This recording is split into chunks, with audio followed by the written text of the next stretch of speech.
on a slideshow that I'm not going to particularly talk about, which shows sort of things we've done over the years. But this particular project was about, it was really an epic history of Skid Row, and in particular about the making of a community on Skid Row. And so if you open it up, you'll see there are 3 different parade routes, and every one of these people here are people who have lived or worked on Skid Row and have done something that's created community, transformed the community, and enlivened the community. And the good news is that a lot of these people, from the beginning, like that little bit excerpt we saw was the opening scene where we marched down in front of where the homeless outreach program originally was in the late 80s. And that was started by a guy named Mike Neely. I don't know if you could see his portrait up in the corner. It was being held. He was a guy who was he was a homeless guy who hooked up with went to a bunch of meetings and hooked up with Jim Wood, the head of the CRA at that time, when they were giving out money for homeless. He said, "Well, hey, what about the homeless? You know?" And so he started an outreach program where 4 currently and formerly homeless people went out and talked to other people on the street, got them to hook up with services and stuff like that. And that grew into a huge organization, doing a lot with recovery. And it grew into like a $5 million organization with 65 people, blah, blah, blah. And when Mike retired, he's now on the Los Angeles Homeless Services Authority board. So the point is, from that day, from before then, a lot of the solutions, for seemingly intractable problems have come from people living in the community, And he mentioned a couple other people there. He mentioned Harry Rogers, who was one of the earliest activists who came out of prison and organized in the neighborhood. And he was one of the first people I met when I moved there, before I even moved there, because I was talking to somebody earlier today, a young person, and I said, there never used to be homelessness. And she said, "What?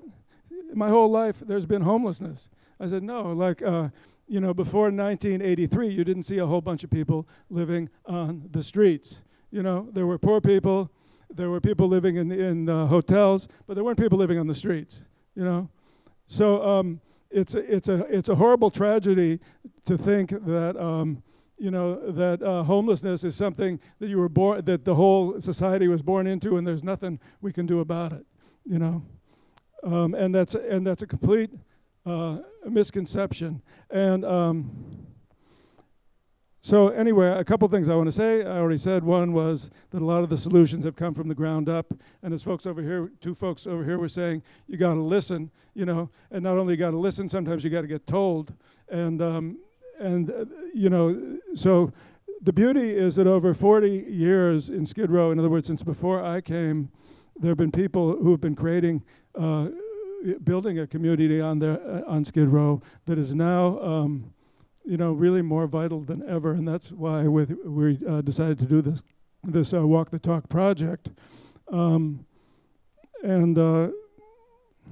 because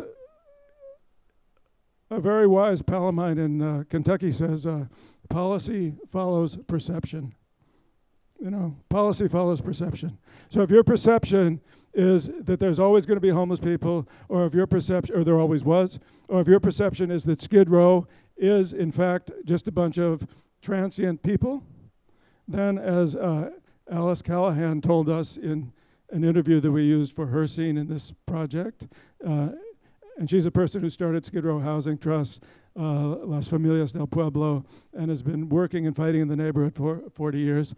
She said, if you think it's about transients, then you're going to come up with one set of solutions, like shelters.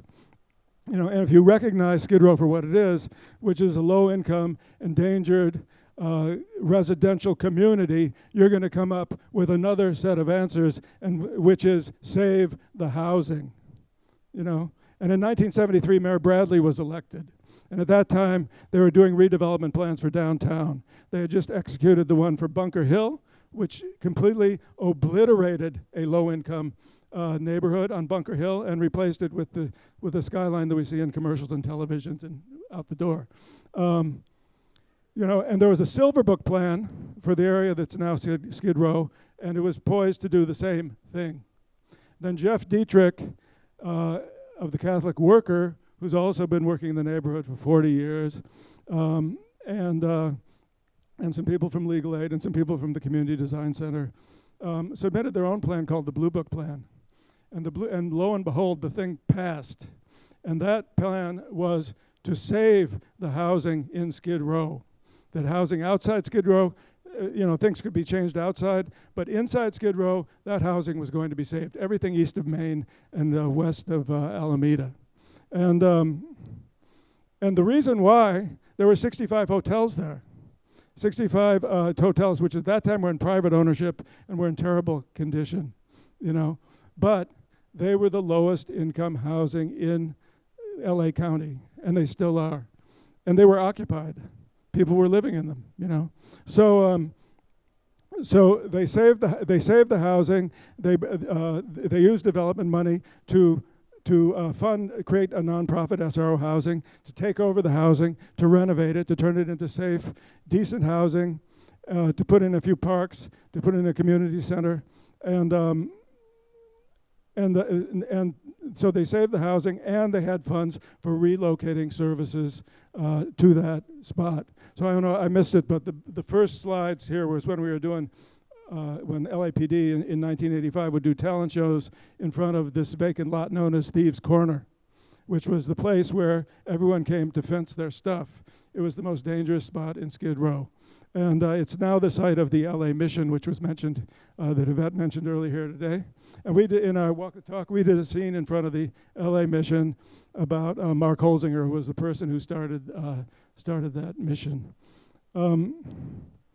So when I first started LAPD, we were interested in creating community on Skid Row, and we were interested in getting the real deal out to Normalville, which is to say, the authentic voice of what's going on there to people elsewhere, with the assumption that if you're going to be thinking about something, you might as well be thinking about the right thing, what's really going on as opposed to something else. Because this neighborhood was saved, it became, the site of a lot of visionary solutions. J. Michael Walker mentioned Molly Lowry, who started LAMP. It was the first day center for mentally ill homeless men in Skid Row, and it's grown to include housing and all kinds of employment, all kinds of stuff. In one of our conversations that we had with people who were in this program, Mike Neely, who I mentioned earlier, and Molly Lowry were in conversation, and Mike said, people talk about supportive housing. Before there was supportive housing, there was Molly Lowry.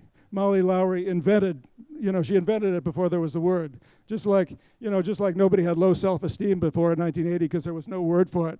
Then people are either better off or worse afterwards because then they found out they had it. So the same deal with, so many things have flourished in Skid Row. And the good news, like I said before, is they come from the ground up. I said, like our group, our original goal was to create community on Skid Row and get the word out to Normalville. There have been a lot of arts initiatives that have done just that. Subsequently, we were the first one, but there are lots and lots that have done just that, and some of them have come from, increasingly from residents living in the neighborhood. And one initiative I want to tell you about, which is, there's a guy named OG, man, who is he's a visual artist, and he learned how to, he was painting, he was in prison, learned how to paint, and then he was painting on the in the neighborhood, painting like Kobe and Shaq, and going and selling that stuff up at up at Pershing Square. And then he got into an arts workshop by a woman named Lillian Carl Murray, who's been doing workshops with SRO housing for a long time. And she got him to paint what he saw on the street, and then he started doing some amazing paintings. But he's also like I think sort of like an Allison's category of the art world. You know, like for me, the best art is the stuff that completely confuses the categories. You know, so OG's done a lot of social initiatives that are you know, his best art in my opinion. And one of them, the city wanted, you know, there were no trash cans on Skid Row, and the city wouldn't give them any because they cost $3,500 and people are going to burn them, you know, and they're going to steal them. He said, what? So he went out and he bought plastic trash cans. He painted them. He stuck them out. It's called the funky trash cans. Put them out on the street, and then he got other people in the neighborhood to go out and sweep San Julian Street, the one that Robert was mentioned, which is maybe the you know, the nastiest street at the moment, and he'd go out and sweep it every day, called Operation Facelift, and eventually. He said, well, we're not going to do this forever. We're not going to do this forever.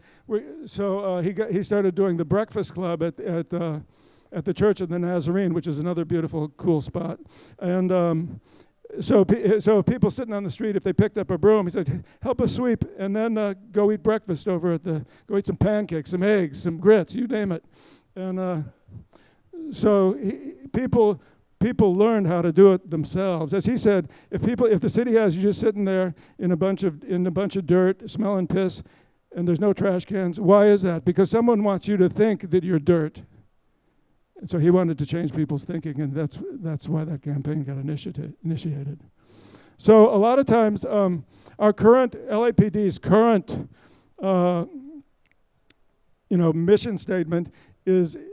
We've done a lot of work with stories, individual stories, group stories, issues going on in the neighborhood, you know, and but what we try to do is combine lived experience with the social forces that connect lived experience to the social forces that account for so much of that lived experience.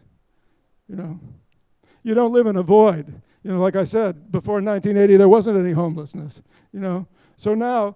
You know, we've done a lot of work with drug programs over the years. You know, in 2000, we started doing a project about drug policy. You know, what about the war on drugs? You know, how does that serve or disserve a lot of people? You know, and we did it in conjunction while working in recovery programs and working with the drug reformers. So we had different constituencies who linked up, and it wasn't just about, you know, legalizing drugs. It was about what is the damage that's done to people under the, you know, that's filled up the prisons and all that. So, and our project, State of Incarceration, is the same deal. We started, you know, Skid Row has the most affordable housing. 33% of the parolees getting out of state prison end up in Skid Row. Why? It's got the housing. It also has the beautiful recovery programs there. So, you know, we did that project to look at the overcrowding in the state prisons, to look at what it means when you incarcerate entire communities, what it means to them, what it means to their families. And those people, yes, they spoke their own stories, but in the context of the policies that make those stories perpetuate, you know. And so I think I'll stop now. Thanks.